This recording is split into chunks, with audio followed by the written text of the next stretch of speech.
My name is Maya Whitfield. I'm 34 and I run supply chain logistics for a 6-hospital medical network. I know how a purchase order moves from request to approval better than most people know their own phone number. So when my parents texted after 4 years of total silence and asked me to dinner to start healing, I should have asked one question before I said yes. Healing according to whom? I didn't ask.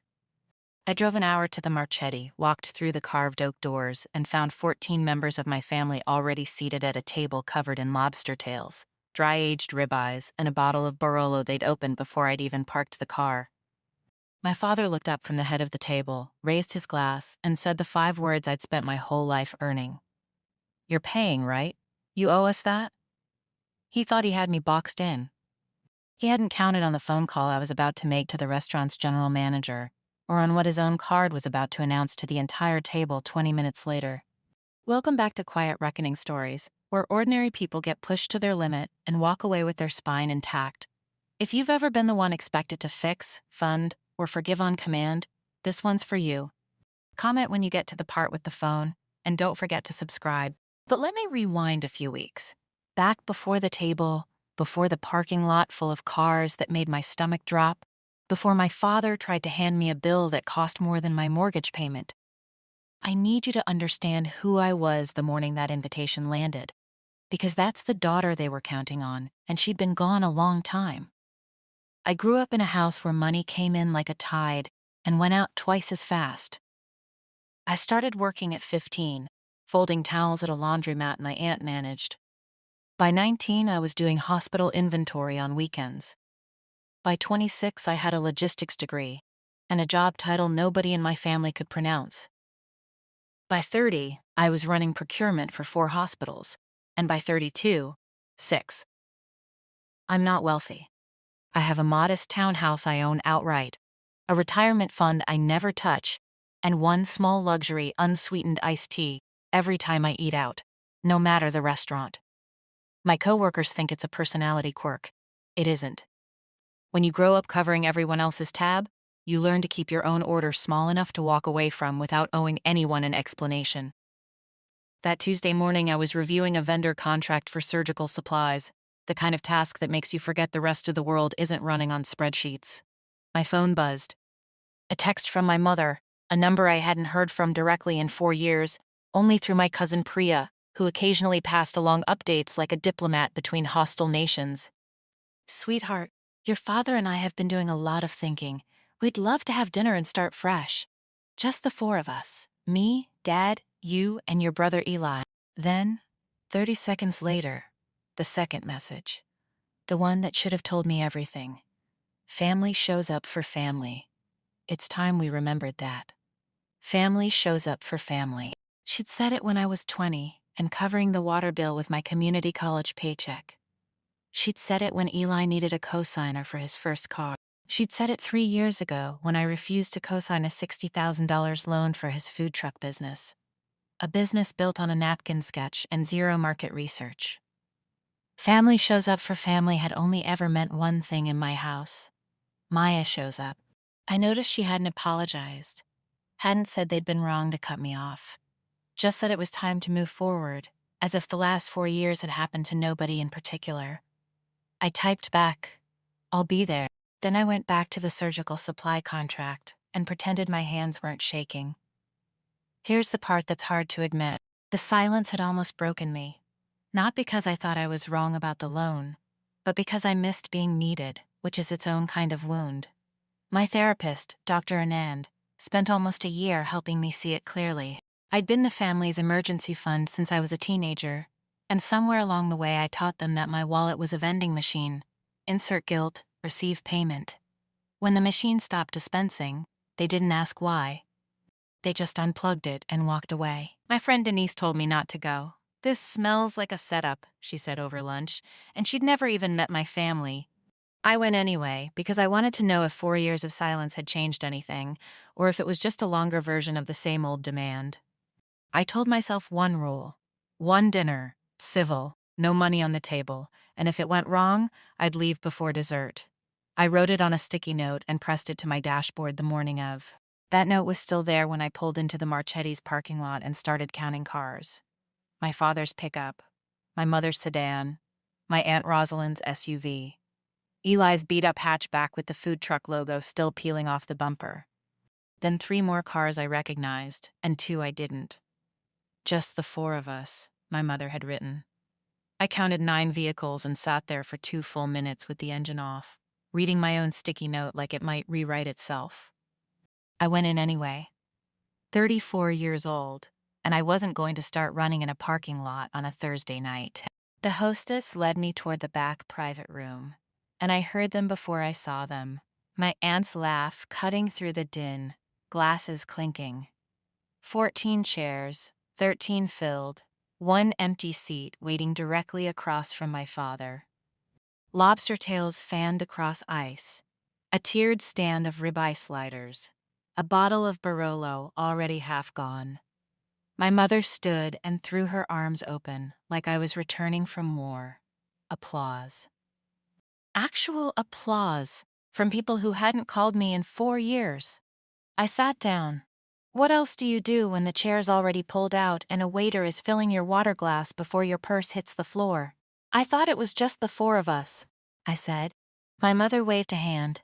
Well, once Rosalind heard, and then Eli's friends, it just grew. You know how family is. I did know how family was. My father sat at the head, carving a ribeye slider like it was a holiday. Eli sat beside him, phone in one hand, wine in the other, not quite meeting my eyes. My father is a man who once returned a shirt because the sale tag fell off. He does not order Barolo. He does not wave his credit card around like he did that night, pulling it out and telling the waiter to put it all on this. We're celebrating. Something was off, and I didn't yet know the price. The small cuts started over the second course. My aunt mentioned how nice it must be to live so comfortably, while the rest of us struggle. Eli, without looking up from his phone, added that I wouldn't understand, since I hadn't really been around. Each comment landed with the precision of something rehearsed. I excused myself around the 40-minute mark, needing 2 minutes alone. In the restroom, I found Eli's phone face up on the counter, screen still lit, a notification banner glowing from a group chat titled Dinner Plan, just him, our mother, and our father. I want to be honest, I didn't plan to look. But the preview was already visible, and once I read the first line, I couldn't stop. Don't tell Maya it's everyone. Once she's sitting there with the whole family watching, she won't say no. She never could handle a scene. My mother had sent that 4 days earlier. My father had replied, seat her across from me. I'll do the asking. Eli's message came 2 minutes later. Order the good stuff before she gets here. Once it's on the table, she can't send it back low. I scrolled further. Weeks of planning. And underneath the planning, the real reason, the bank called again about the truck loan. We need something before the deadline. My father's reply, Maya can cover it. She's got more than enough. And then, from my mother, it's not asking for money, it's letting her back into the family. She should be grateful. Grateful for the privilege of being lured into a 14-person dinner to quietly bail out a truck loan they'd taken out without me, after cutting me off for refusing to co-sign it the first time. I set the phone back exactly where I found it, washed my hands, and looked at myself in the mirror. I felt strangely calm. The kind of calm you feel right before a surgery cart rolls out, and every station is already in place. Back at the table, I started asking casual questions I already knew the answers to. How's the food truck, Eli? We shut it down in the spring, he admitted. Too fast, like tearing off a bandage. How's the shop, Dad? Between things right now, he said, jaw tight, the same tell I'd cataloged since childhood. They told me about the renovation they'd postponed, the vacation they'd skipped, the belt they'd tightened, all while a second bottle of Barolo made its way around a table I hadn't ordered a bite from. People tell you everything when they think you're the bank. Dessert arrived. My father set down his fork, folded his hands the way he did before every ask I'd ever regretted saying yes to, and looked at me with the calm confidence of a man who believes he's being reasonable. Maya, you're paying, right? You owe us that. 14 people heard it. The waiter, refilling water behind me, heard it. Not one person at that table had said sorry. Not one had said they'd missed me for any reason besides my paycheck. I didn't answer right away. 15 years of keeping the peace taught me that silence does more work than words in a room full of people used to being obeyed. I set my napkin down, smiled, and said, "Let me go take care of things." My mother exhaled. My father unfolded his hands. Every one of them assumed I was walking toward the register. Instead, I found the floor manager near the service station and said 2 sentences. Quiet, professional, the volume you use when you've spent a career solving problems without an audience. I'm not covering this table tonight. Please run the full check on the card already on file for the reservation. And put my iced tea on its own ticket, with a 30% tip for your staff. He nodded once. No questions, the way people do when they recognize exactly what's happening. I walked back, sat down, and waited out the last 10 minutes of dessert in something close to peace. When the check presenter finally landed, it landed in front of my father, not me. He opened it without looking at the total, because he couldn't. Not in front of an audience he'd built for himself. He handed his card to the waiter with the same 2-finger flourish he'd used 2 hours earlier. "We're celebrating, remember?" The waiter came back 4 minutes later. "I'm sorry, sir." The card was declined. My father asked him to run it again. Same answer. He pulled a second card, then a third from behind his license like a last round in an empty chamber. All 3 declined. The table went dead silent. No forks, no wine pouring. Just 14 people watching 61 years of my father's pride collapse into a wallet he couldn't close fast enough. Maya, he caught himself, voice shaking at the edges. "What did you do?" "Nothing, Dad." "Your card was declined. That's between you and your bank." My mother's tears started, the loud kind, meant for the room. "After everything we've done for you, tell me," I said, my voice level, "what you've done for me in the last 4 years." My father's composure finally cracked all the way. "We're drowning, Maya," he said. And for 1 second, I saw the scared man behind the performance. The father who'd lost the truck, lost the shop's momentum, and couldn't say it out loud until his card said it for him. I ached for him. Then he added, "And you'd let us drown," reaching for my wallet instead of my hand, even now, and the ache stopped. I stood up, unhurried. "I'm sorry you're struggling. I mean that. But this," I gestured at the wrecked table, the empty platters, "isn't asking for help. It's a trap. If you want real help, I'll sit down with you and an actual financial counselor. No audience, no Lobster. But I'm not paying this bill. I didn't order it, I wasn't told about it, and I don't owe it to you." I looked at my mother last. "You always said family shows up for family. Why was I the only one who ever did?"